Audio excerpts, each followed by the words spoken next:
ഇപ്പോൾ പല കുട്ടികളും ചോദിക്കുന്ന ഒരു ചോദ്യമാണ് മാസ്റ്റുർബേറ്റ് ചെയ്യുന്നതുകൊണ്ട് എന്തെങ്കിലും കുഴപ്പമുണ്ടോ എന്നുള്ളത്. സത്യത്തിൽ സയന്റിഫിക്കലി ഉള്ള ആൻസർ മാസ്റ്റുർബേറ്റ് ചെയ്യുന്നതുകൊണ്ട് ഒരു തെറ്റുമില്ല എന്നുകൊണ്ട് തന്നെയാണ്. കാരണം അതൊരു ബോഡിയുടെ ഒരു സ്വാഭാവികമായ ഒരു നീഡാണ് മാസ്റ്റുർബേറ്റ് ചെയ്യുക അല്ലെങ്കിൽ ശുക്ലം വെളിയിൽ പോവുക എന്നുള്ളത്. അപ്പം എത്ര പ്രാവശ്യം മാസ്റ്റുർബേറ്റ് ചെയ്യാം? ഇപ്പോൾ ഒരാഴ്ചയിൽ ഒരു 2 അല്ലെങ്കിൽ 3 പ്രാവശ്യം സെമൻ ഇജാക്കുലേറ്റ് ചെയ്യുന്നതുകൊണ്ട് എന്തെങ്കിലും ദൂഷ്യമുണ്ടോ? തീർച്ചയായിട്ടും ഇല്ല.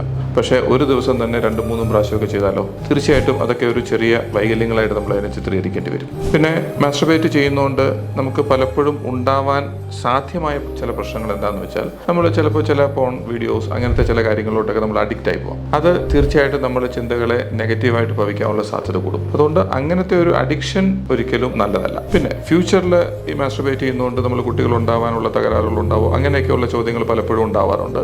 തീർച്ചയായിട്ടും അതിനൊന്നും ഒരു സയന്റിഫിക് അടിസ്ഥാനങ്ങൾ തീർച്ചയായിട്ടും ഇല്ല. പക്ഷേ നമ്മൾ അമിതമായി സെൽഫ് ഗ്രാറ്റിഫിക്കേഷൻ, അത് സ്വാഭാവികമായിട്ടുള്ള മാസ്റ്റുർബേഷനിലേക്ക് നമ്മൾ അടിമയായി കഴിഞ്ഞാൽ പിന്നെ നമുക്ക് നോർമൽ ലൈംഗിക ബന്ധത്തിനൊക്കെ ചില ബുദ്ധിമുട്ടുകൾ നേരിടുന്നത് പലപ്പോഴും കാണാറുണ്ട്. അതുകൊണ്ട് ഒരു മിതത്വത്തിൽ ഇതൊക്കെ പോവുകയാണെങ്കിൽ ഒരു തെറ്റുമില്ല. അധികമായാൽ അമൃതം വിഷം എന്ന് പറയുന്ന ഒരു അവസ്ഥ തന്നെയാണ് ഈ കാര്യത്തിലും നമുക്ക് പറയാനുള്ളത്.